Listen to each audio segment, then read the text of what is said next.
Matter तो सबका हो ही जाता है।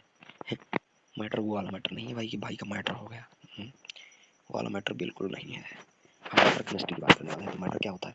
दैट है mass and text of space that is called matter. Matter के 3 स्टेट होते हैं generally, solid, liquid and gases. Solid में क्लोजली पैक्ड होते हैं उनके एटम, और हाईएस्ट होता है फोर्स ऑफ अट्रैक्शन उनके मॉलिक्यूल के बीच में।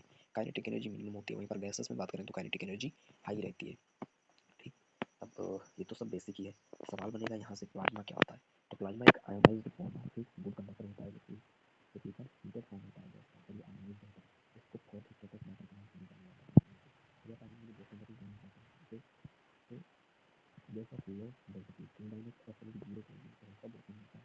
नेचुरल बोसन क्या है? रवींद्रनाथ बोस जी ने 1924 में बताया था, जिसी के उन्हीं के नाम पर इसको बोसोन इसका नाम पड़ा। ठीक, और 1925 में जर्मनी में इनके जो रिसर्च पेपर थे उनको आइंस्टीन ने देखा, और फिर आइंस्टीन ने भी अपना इस चीज़ पर बात रखा, तो फिर जाकर के सत्येंद्रनाथ बोस जी को इसमें इनको नाम मिला। तो बोस आइंस्टीन कंडेंसेट इसको बोला जाता है, फिफ्थ स्टेट ऑफ मैटर के नाम से भी जानते हैं। और 1995 में एक कॉर्नल कॉर्ल वीमन ने रुबिडियम के एटम के बोसोन बनाए।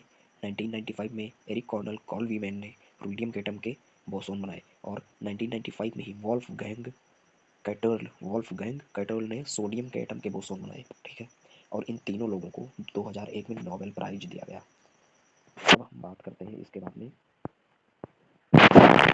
Changing of state. स्टेट जब चेंज होता है, गैस से लिक्विड, लिक्विड से गैस, एंड गैस से लिक्विड, फलाना फलाना डिम्बाडिम गैस सब चेंज होता रहेगा, तो उसको क्या बोलेंगे? ठीक, जब आपका सॉलिड से लिक्विड जाएगा तो मेल्टिंग, और लिक्विड से सॉलिड जाएगा तो फ्रीजिंग। ये आपसे पूछने वाला नहीं है परीक्षा में भी, क्योंकि पता होता है उसको कि ये सबको पता होता है। सॉलिड जब आपका डायरेक्ट गैस बन जाएगा उसको सब्लिमेशन बोलेंगे। और सब्लिमेशन भी एग्जाम्पल आप दे दो, जैसे आपका कपूर हो गया, वो डायरेक्ट सब्लिमेशन के थ्रू ही वो होता है। ठीक, और आपका नेफ्थैलिन हो गया, उसमें भी सब्लिमेशन पॉसिबल है। और एक एग्जाम्पल दो, NH4Cl क्या होता है? वो अमोनियम क्लोराइड, उसका भी सब्लिमेशन होता है। डिपोजिशन क्या है? गैस से सॉलिड में जब बनेगा तो उसको डिपोजिशन निक्षेपण बोला जाएगा। इवेपोरेशन ये भी नहीं पूछेगा, सबको पता होता है, लिक्विड से गैस हो रहा है, इवेपोरेशन। और संघनन क्या है? कंडेंसेशन। इसको कंडेंसेशन के बहुत सारे रूप होते हैं, फॉग कोहरा हो रहा है, सब वही है, गैस से लिक्विड में बनता है। ठीक, अब हम बात करने वाले हैं कि फेवरेबल कंडीशन क्या है इवेपोरेशन के लिए, यानी वाष्पीकरण कब तेज होगा? इवेपोरेशन। टेम्परेचर हाई होगा तो जाहिर सी बात है इवेपोरेशन हाई होगा। सरफेस एरिया बढ़ाने पर इवेपोरेशन हाई होगा। विंड की स्पीड जब बढ़ जाएगी तो इवेपोरेशन हाई होगा। इवेपोरेशन क्या है? लिक्विड से गैस बनते जा रहा है। ठीक, लेकिन जब ह्यूमिडिटी भैया ज़्यादा हो जाएगी तो इवेपोरेशन का रेट जो है घट जाने वाला है। तो अब हम बात करते हैं सब्सटेंसेस के बारे में। सब्सटेंस मतलब पदार्थ मान लो। तो सब्सटेंस दो तरीके के होते हैं, एक तो प्योर होगा, एक इम्प्योर होगा। प्योर क्या होता है केमिस्ट्री की भाषा में? That content one type of substances, जिसमें केवल एक ही तरीके के पदार्थ पाए जाए उसको हम प्योर बोलेंगे। जिसमें एक से अधिक टाइप के पाए जाए उसको क्या बोलेंगे? इम्प्योर बोल देंगे। जैसे आपका ब्रास हो गया, ब्रॉन्ज हो गया। ब्रास में कॉपर और जिंक, ये क्या है? ब्रास है। ब्रॉन्ज क्या है? कॉपर और टिन। एस जो है वो टिन होता है, SN टिन। CU कॉपर है, Zn जिंक है। ठीक, ऐसे ऐसे इसको याद रखो, इसमें बड़ी कंफ्यूजन होगी। ब्रॉन्ज ज आ गया ना, लेकिन ज जिसमें आया उसमें जिंक नहीं है। कॉपर तो दोनों में कॉमन है, जो जिंक नहीं है तो SN है। ठीक, अब हम बात करते हैं इसमें प्योर प्योर सब्सटेंसेस क्या होते हैं? फिजिकली जिनको हम सेपरेट नहीं कर सकते। ठीक, बॉन्ड बने होते हैं तो प्योर होंगे। जैसे दो चीज़ मिला है, ऐसे जैसे दूध है आपका, वो इम्प्योर है। ठीक, बट अगर हम वहीं पर चीनी बोल दें तो भले ही उसमें कार्बन है, हाइड्रोजन है, ऑक्सीजन है, C6H12O6 ग्लूकोज। ठीक, तो भले ही उसमें ये सारे के सारे जो हैं उसमें भी तमाम तरीके के पाए जाते हैं एलिमेंट, लेकिन वो केमिकल बॉन्डिंग के थ्रू जुड़े हुए हैं। तो जिसमें अगर बॉन्डिंग के थ्रू जुड़े रहेंगे तो आपका प्योर माना जाएगा। ठीक, और जिसमें बॉन्डिंग नहीं होगी वो ऐसे ही जुड़े रहेंगे तो उसको इम्प्योर में रखते हैं। प्योर को दो कैटेगरी में बांटते हैं। प्योर चीज़ या तो एलिमेंट होगा या फिर वो कंपाउंड होगा।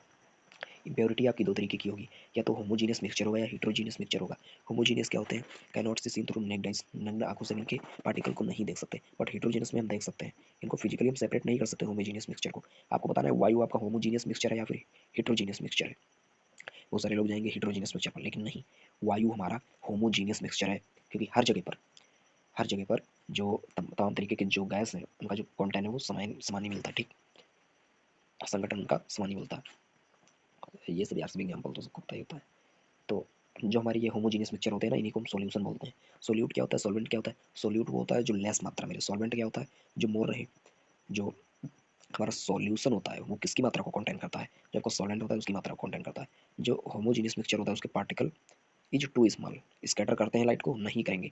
जब पार्टिकल के साइज बहुत छोटे होंगे, 1 नैनोमीटर से छोटे होंगे, तो लाइट को स्कैटर नहीं करेंगे। स्कैटरिंग ऑफ लाइट किसने दिया था?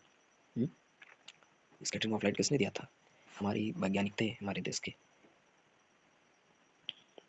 किसने दिया था, रामन इफेक्ट के नाम से भी जाना जाता है स्कैटरिंग ऑफ लाइट को रामन इफेक्ट के नाम से ही नहीं जाना जाता है, मतलब वो भी होता वही चीज़ है।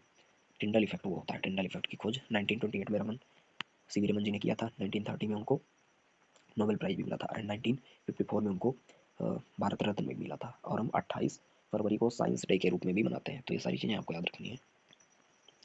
अब हम बात करते हैं होमोजीनियस मिक्सचर के बारे में, हमने बात कर लिया। हम बात करते हैं कि हेटेरोजीनियस मिक्सचर क्या होते हैं। तो 1000 नैनोमीटर से इनके पार्टिकल बड़े होते हैं और ये लाइट को स्कैटर करते हैं। होमोजीनियस मिक्सचर हमारा होता है स्टेबल होता है, बट हेटेरोजीनियस मिक्सचर हमारा जो होता है वो अनस्टेबल होता है। सस्पेंशन क्या है, सस्पेंशन कुछ नहीं, बस जैसे होमोजीनियस मिक्सचर को हम क्या बोल रहे थे, सॉल्यूशन, तो हेटेरोजीनियस मिक्सचर को हम सस्पेंशन बोलते हैं। ठीक, अब इसके सॉल्यूशन और सस्पेंशन के बीच में एक आता है that is called the colloid. Colloid में क्या होता है कि डिस्पोज फेस और डिस्पर्जन मीडियम होते हैं। यहाँ जैसे हमारे सॉल्यूशन में सॉल्यूट और सॉल्वेंट होते थे ना, तो वैसे यहाँ पर डिस्पोज्ड फेस होता है और डिस्पर्जन मीडियम होता है। टिंडल इफेक्ट को ये शो करते हैं, लाइट की पाथ इनमें विजिबल होती है यानी स्कैटरिंग दिखाते हैं। और ये हेटेरोजीनियस होते हैं, कोलॉइड हमारा हेटेरोजीनियस होता है बट ये स्टेबल रहता है। ठीक, ये चीज़ आपको याद रखना है। ब्राउनियन मोशन को भी ये शो करता है। ब्राउनियन मोशन क्या है, जो पार्टिकल है वो जिगजैग मोशन करते हैं, that is called the Brownian motion. तो इतना ही इसके यहाँ पर कुछ है। हाँ, टिंचर ऑफ आयोडीन क्या होता है, आयोडीन में जो हम अल्कोहल को मिला देते हैं that is called the tincture of iodine, जो घाव को रोकता है। एनालिसिस क्या होता है, दर्द निवारक, एनालिसिस दर्द निवारक होता है। अनसेचुरेटेड सॉल्यूशन और सैचुरेटेड सॉल्यूशन क्या है, सैचुरेटेड सॉल्यूशन जिसमें अब हम और सॉल्यूटेड नहीं कर सकते, that is called saturated solution.